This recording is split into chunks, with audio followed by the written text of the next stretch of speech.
रखी इसलिए रखी कि राजाओं को ये समझाया जाए कि प्रजा का पालन कैसे करना है, प्रजा का हित कैसे करना है। तो सब राजा महाराजा आए तो जो गेट सब बात कर रहे हो यार, जिस गेट से सब लोग अंदर आ रहे थे उस दरवाजे पे जाकर के नारद जी खड़े हो गए। अब नारद जी खड़े हो गए, एक राजा आए, ए मम्मी का मगवा रही चलियो। तो एक राजा को नारद जी ने पकड़ लिए, बोले राजन सुनो। बोले क्या है? बोले देखो राजन, सबको प्रणाम करना सभा में जाकर, पर विश्वामित्र ऋषि को प्रणाम मत करना। तो बोले क्यों महात्मा भी प्लीज शांत यार। तो बोले विश्वामित्र ऋषि को प्रणाम मत करना, सबको प्रणाम कर लेना। बोले क्यों? तो बोले देखो विश्वामित्र ऋषि जाति से क्षत्रिय है और तुम भी क्षत्रिय हो, क्षत्रिय को क्षत्रिय का प्रणाम करना नहीं बनता है। तो बोले ठीक है। अब राजा गया अंदर, सबको प्रणाम किया, राम जी को प्रणाम किया, पूरे दरबार में प्रणाम किया, लेकिन विश्वामित्र ऋषि को प्रणाम किया नहीं। और विश्वामित्र ऋषि को क्रोध आया। बोले राजन देखो, इस राजा ने तुम्हारी सभा में मेरा अपमान किया है, इसे तुम्हें मृत्युदंड देना होगा। इस राजा ने मेरा अपमान किया। राम जी बोले ठीक है प्रभु, मैं प्रण लेता हूँ कि मैं विश्वामित्र जी ने बोले कल सूरज ढलने से पहले इस राजा को मृत्युदंड देना है तुम्हें। तो भगवान जी प्रण ले लेते हैं कि भाई मैं कल सूरज ढलने से पहले इस राजा को मृत्युदंड दूंगा। जैसे ही राजा जी ने सुना उसके हाथ पर बोलने लगे, अब करे तो क्या करे। अभी नारद जी दरवाजे पे बैठे ही थे, भागा गया नारद जी के पास। बोला बाबा मैंने आपका क्या बिगाड़ा था, मेरी आपकी मेरे से क्या दुश्मनी थी जो आपने मेरी जान पे बनाई है अब आपकी बातों से।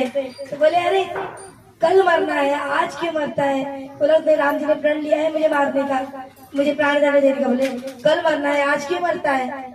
मैं तुझे उपाय बताता हूँ चल। तो बोले नारद जी जा अंजनी माता के पैर पकड़ ले और उनसे अपने जान की रक्षा करने के लिए विनती कर। अब राजा गया अंजनी माता के पास, बोलता है माता मेरी रक्षा करो।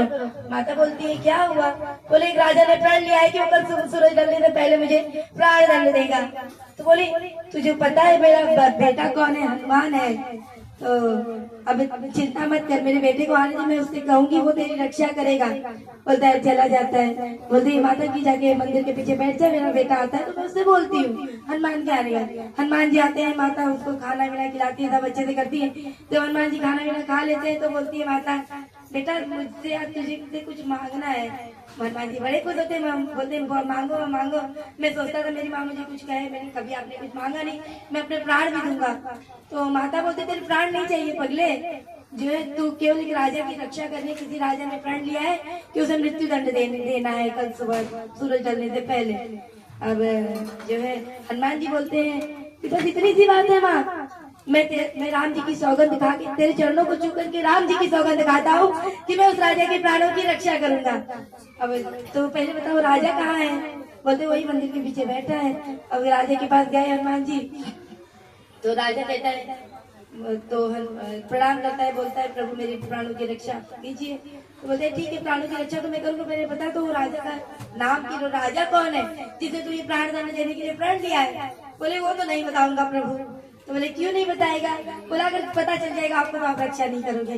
बोले कि मैं उस राम का सेवक हूँ जिसके कुल में कहा जाता है प्राण जाए पर वचन न जाए, और मैंने प्रभु रामायण के चरणों को छू करके प्रभु की सौगंध खाई है, मैं तेरे प्राणों की रक्षा करूंगा, तू बता तो पहले। बोला नहीं बताऊंगा प्रभु, आप रक्षा नहीं करोगे। इतना सब बोले हनुमान जी। तो बोलता है हनुमान जी बोले कि अरे नाम नहीं बताओगे तो रक्षा कैसे होगी, नाम तो बताना पड़ेगा।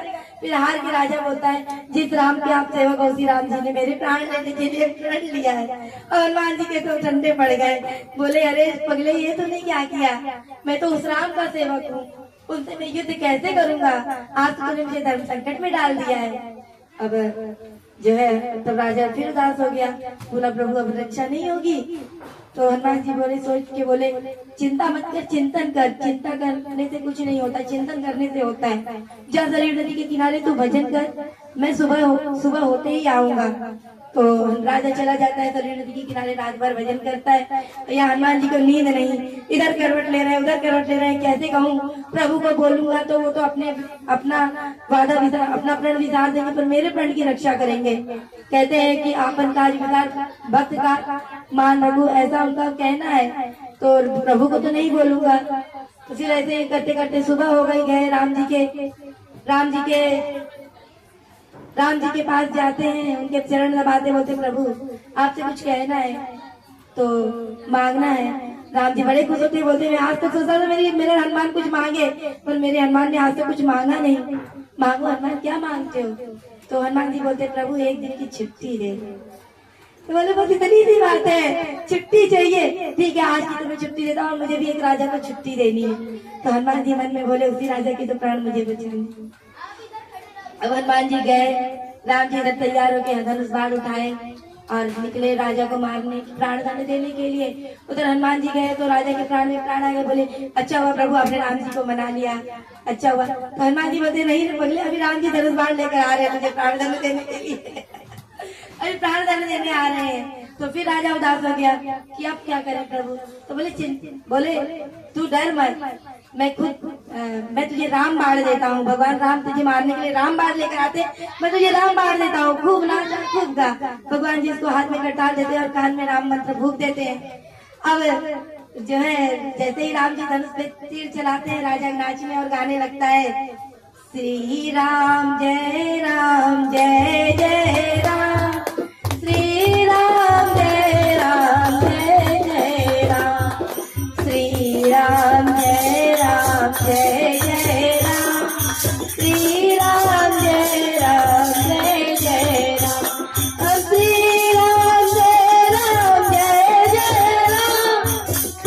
राम जय राम।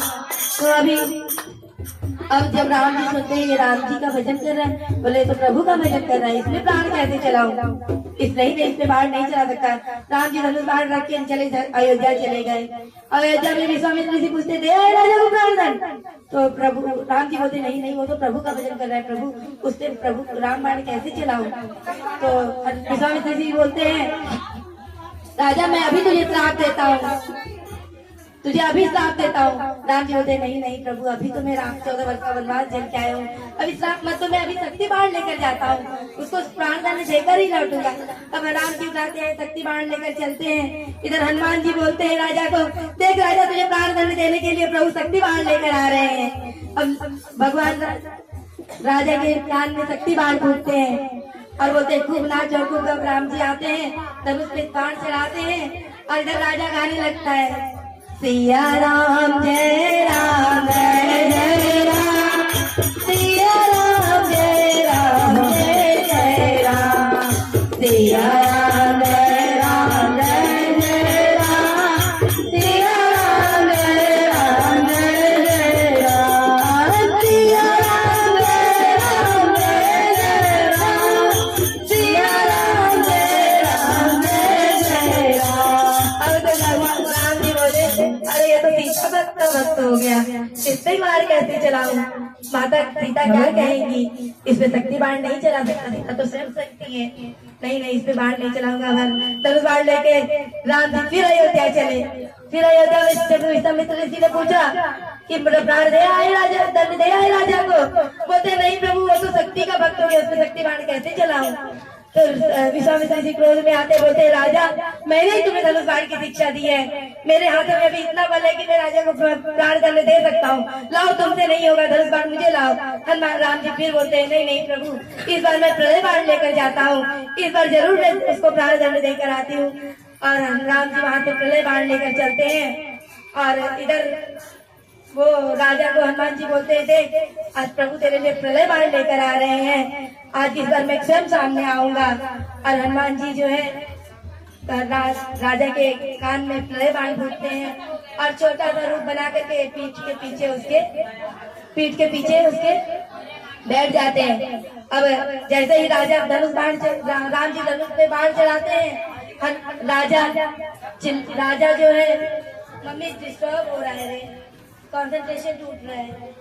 तो राम जी जैसे ही धनुष पे बाण चढ़ाते हैं, राजा गाने लगता है सिया राम जय राम, सिया राम जय राम, सिया राम जय राम,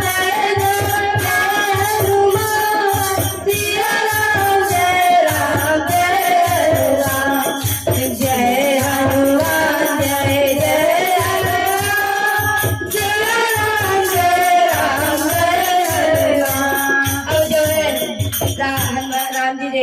ये तो हनुमान जी का भक्त हो गया। अब सोचे पड़ जाते हैं इसमें प्रलय बाण कैसे चलाऊं। हनुमान जी बोलेंगे मेरा एक ही तो भक्त था भगवान जी, आपने उसको भी मार दिया। नहीं नहीं, इस पे बाण नहीं चलाऊंगा। फिर जब विश्वामित्र ऋषि की याद आती तो फिर धनुष पे बाढ़ चढ़ाते, फिर जब हनुमान जी की याद आती फिर नहीं रख देते। ऐसे उधेड़ बुन चल रहा था। आप सोचिए कि सुबह से भगवान राम अयोध्या सरयू नदी से अयोध्या कर रहे हैं, तो अयोध्या की जनता ऋषि मुनि सन्यासी चुप थोड़ी ना बैठे होंगे। सभी ने आए, समझाया, ऋषि मुनियों ने ऋषि को समझाया। सभी ने समझाया कि देखो प्रभु, आज आपके शिष्य की हार होने वाली है। आज राम और राम नाम में युद्ध छिड़ा है, लेकिन आज आपका शिष्य राम हार जाएगा राम नाम के आगे। इसलिए उसके आपके शिष्य की रक्षा करो। तो हम राम विश्वामित्र ऋषि मान जाते हैं। सरयू नदी के किनारे सब के सब आते ऋषि मुनि सन्यासी। विश्वामित्र ऋषि दूर से ही आवाज लगाते हैं, राम मत मारो राजा को, मैंने राजा को क्षमा कर दिया है, मत दो प्राण दंड उसको। राम जी सुनते हैं, धनुष बाण नीचे रख के जाते हैं, विश्वामित्र ऋषि के चरण स्पर्श करते हैं, चरण स्पर्श करते हैं और बोलते मैंने राजा को क्षमा कर दिया है। और इतने में हनुमान जी भी पीछे से निकल के आते हैं। तब तक नारद जी भी आ जाते हैं। हनुमान जी प्रणाम करते हैं। तब नारद जी बोलते हैं कि देखिए प्रभु, ये सारी लीला मैंने ही रची थी। और क्यों रची थी ये बताता हूँ, क्योंकि इस समय अभी त्रेता युग चल रहा है और यहाँ आपके दर्शन सभी को हो रहे हैं। लेकिन एक वक्त ऐसा आएगा जब कलयुग में किसी को आपके दर्शन नहीं होंगे, कोई विरला ही होगा जो आपके दर्शन कर पाएगा। तो इसलिए मैंने आपसे बढ़ के आपके नाम की महिमा करने के लिए ये लीला रची थी। और मुझे ये कहने में संकोच नहीं है कि राम से बड़ा राम का नाम, और राम में इतनी शक्ति नहीं है जो अपने नाम को जीत सके। तो अंत में निकला, आखिर निकला